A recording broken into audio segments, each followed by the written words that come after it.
There comes a point when you're simply tired. Not out of laziness, not because you've given up, but because you've been trying so hard for so long and nothing seems to move. You keep showing up, doing everything right, thinking more, fixing more. You show your worth, your dedication. But the echo that comes back is one of silence. You feel stagnant, and deep down, a quiet and wise voice whispers, "Maybe I shouldn't try so hard." It's that moment when you realize you're rowing against life's current. Each day becomes a battle, waking up, smiling, proving your worth, exceeding expectations. The nights are filled with restless thoughts about what you could have done differently, better, faster. You carry on your shoulders the invisible weight of an effort that never seems to be enough. Maybe it's that promotion that never comes, despite the overtime hour. Or the relationship where you give everything of yourself, but still feel like you're begging for crumbs. Or that personal project that no matter how much you dedicate yourself to it, always seems to be one step beyond your reach. And while the world celebrates the culture of overcoming, of don't give up, of work while they sleep, something inside you questions, what if the secret isn't to push harder, but to let the door open naturally? That voice is not weakness. It's your inner wisdom fighting against the tyranny of exhaustion culture. The world has taught us that the answer to everything is effort, but that's only half the truth. No one teaches us the other half, the part that ancient Stoic philosophers like Marcus Aurelius and Epictetus had already mastered centuries ago. They gave us the dichotomy of control, a simple idea, but one that changes everything. Our anxiety doesn't come from problems, but from our desperate attempt to control what's beyond our reach. The final result? Others' opinions? The time things take? Trying to force this is like trying to hold wind in your hand. It's useless and drains your soul. Think of the Roman Emperor Marcus Aurelius, who wrote in his personal diary, "You have power over your, not over external events." Realize this, and you will find strength. Even being the most powerful man, he understood that certain things were beyond his control. This is not a philosophy of defeat, but of strategic clarity. Meanwhile, Epictetus, who was born a slave and knew the true meaning of powerlessness, taught us, don't seek for events to happen as you want, but wish that events happen as they happen, and your life will have a smooth course. He wasn't preaching passivity, but revolutionary discernment. Look, when you try to control the uncontrollable, you go to war with reality itself. It's like swimming against an ocean current. The more you fight, the faster you exhaust yourself. The Stoics discovered the secret. Power isn't in controlling the river, but in mastering your navigation within it. And this changes everything. Suddenly you realize how much of your vital energy is being wasted trying to change what was never in your hand. Your mind becomes obsessed with results you can't guarantee, with opinions you can't determine, with timelines that don't depend only on. True strength isn't in trying to be the master of the universe, but in being the master of your response to the universe. So, if the answer isn't to force, what is it? This is where trust begins. Eastern philosophy in Taoism calls this Wu Wei. It doesn't mean passivity, it means effortless action. Acting in perfect alignment with life's natural flow. The great master Lao Tzu used the perfect metaphor, water. Water is soft, but nothing is stronger at overcoming what is hard and rigid. It doesn't force its way, it flows, goes around, adapts, and always reaches its destination. Trusting is becoming like water. It's letting go of the need to break down the door, and instead, finding the key that was always in your pocket. In the Tao Te Ching, the founding text of Taoism, Lao Tzu wrote, "The sage remains serene amid agitation. It is in muddy waters that others lose patience." He understood 2,500 years ago what our hyper-accelerated society has forgotten. True mastery doesn't come from brute force, but from harmony with natural forces. Observe how water behaves when faced with an obstacle. It doesn't get frustrated. It doesn't complain about injustice. It doesn't try to prove its worth. It simply finds the path of least resistance. If blocked, it accumulates patiently until it gains enough strength to move forward. If there's no passage, it creates a new route. Water has no ego that prevents it from changing direction. Wu Wei doesn't mean doing nothing. It means not forcing. It's the difference between surgery performed with violence and one executed with precision. It's the difference between banging on a locked door and finding an open window. It's understanding that sometimes the path of least resistance isn't the lazy person's path. It's the wise person's path. Consider bamboo, another perfect metaphor from Taoism.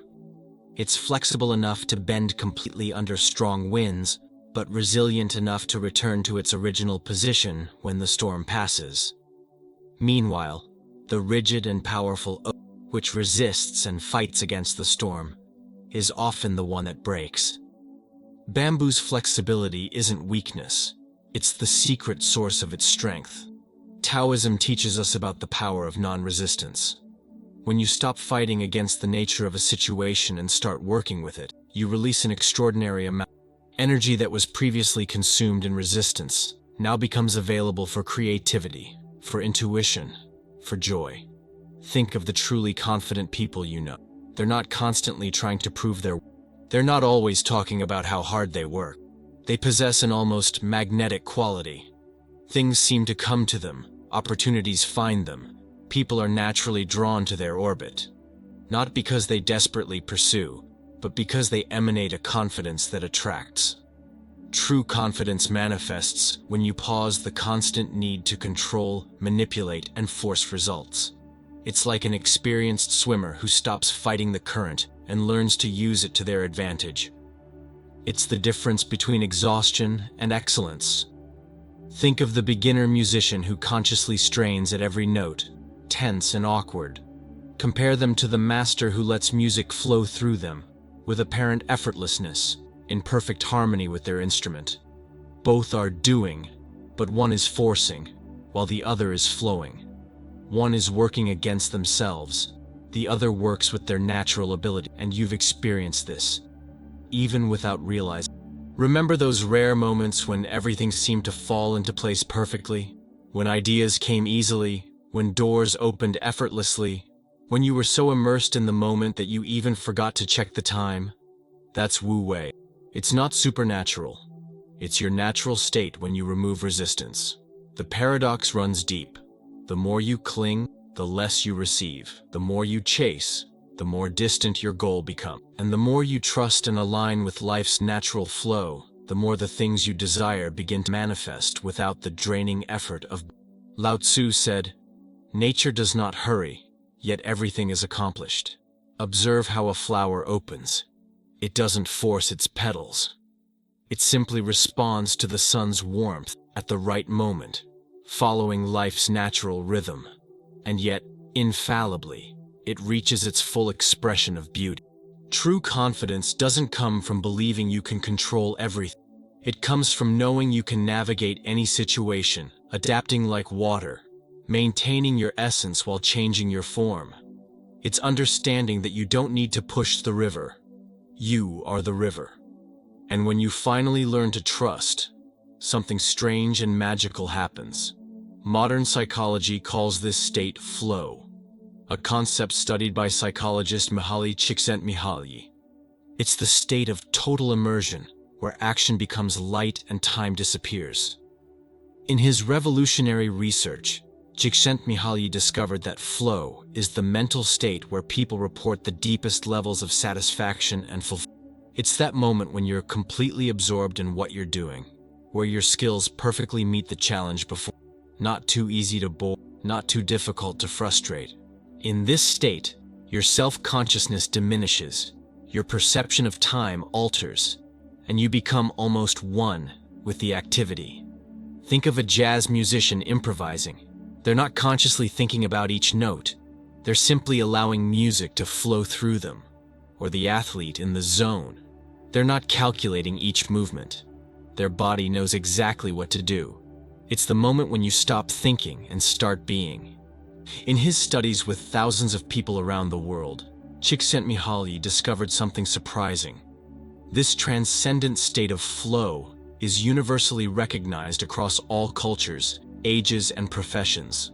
The monk in meditation, the child playing absorbed, the surgeon during a complex operation, the artist before the canvas. All describe the same experience of inner harmony and effortless performance. The most fascinating part? The conditions that create flow are precisely the same ones that Taoists described millennia ago. It's no coincidence that the symbol of Taoism is yin and yang, perfect balance. Flow is this balance in action, where effort and surrender dance together in perfect harmony. And here's the transformation that few understand. When you stop forcing and start trusting, you're not choosing inaction. You're choosing a superior form of action, one that's aligned with who you really are and with the natural laws of the universe. Things start to move. The people you were chasing begin to seek you out. The answers you were trying to force simply appear. You feel lighter, because the truth is, you don't receive what you force. You receive what you're aligned with, and trust puts you in alignment. It's as if the universe operates by paradoxical logic. The more you pursue something with anxiety and desperation, the more it retreats. The more you relax in the certainty that what is rightfully yours will come to you, the more magnetically you attract it. It's not mysticism. It's deep psychology. When you act from desperation, people feel it and naturally pull away. When you act from confidence, they feel that too, and naturally draw closer. This is the secret that all great achievers eventually discover. True achievement doesn't come from tense effort, but from aligned action. Einstein had his greatest discoveries not during exhausting hours of calculations, but during relaxed walks and daydreams. Steve Jobs didn't create Apple by working more hours than his competitors, but by seeing possibilities that others, trapped in conventional mentality, couldn't perceive. Think of the moments of synchronicity in your life, those improbable coincidences that seem almost magical. When you meet exactly the right person at the right moment. When the solution to a problem appears as if from nowhere. When an opportunity arises precisely when you were ready for it. These moments aren't cosmic accidents. They're the natural result of being in a state of alignment. Modern neuroscience confirms, when you're in a flow state, your brain releases a powerful combination of neurotransmitters, dopamine, endorphins, anandamide, serotonin, and it's the perfect chemical formula for maximum performance, creativity, and well-being. Your body literally functions differently when you stop forcing and start flowing. Researchers at the Flow Research Institute discovered that people in flow state show brainwave patterns that fall on the border between alpha and theta. Exactly the same pattern observed in experienced meditators. It's a state of alert relaxation, where your natural intuition can operate without interference from fear and anxiety. And the most transformative part, you don't have to wait for this state to happen by chance. You can cultivate it consciously. By practicing trust as a daily discipline, by aligning your actions with your deepest values, by allowing yourself to let go of compulsive control and trust life's process, you begin to experience more and more moments of flow. And gradually, this stops being an occasional experience and becomes your natural mode of operation. This is the great paradox that confident people instinctively understand. The less you strive to be something, the more naturally you become it. The less you pursue approval, the more naturally it comes to you. The less you try to impress, the more naturally impressive you become. It's time to let go of the exhausting belief that your worth lies in how hard you try.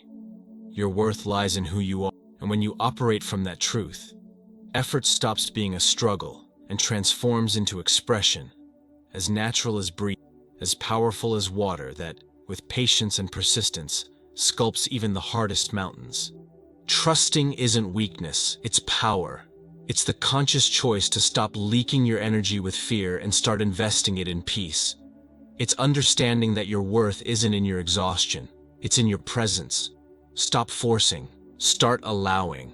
The greatest change in your life isn't in trying more, but in trusting deeper. Society celebrates visible effort, dramatic struggle, ostentatious sacrifice.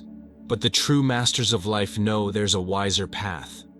They cultivate what Zen calls beginner's mind, that curious openness that isn't obsessed with results, but deeply engaged with the process. This doesn't mean abandoning your dreams or goals. It means pursuing them in a completely different way, with less anxiety and more presence, with less rigidity and more adaptability, with less control and more trust.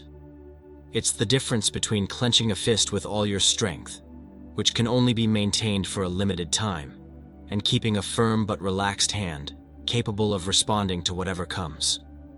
Imagine waking up every morning without that crushing pressure of having to prove your worth to the world.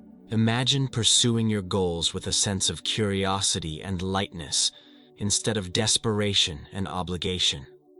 Imagine knowing, deeply, that you don't need to force life's doors to open. You just need to be attentive to notice which ones are already unlocked, waiting for you.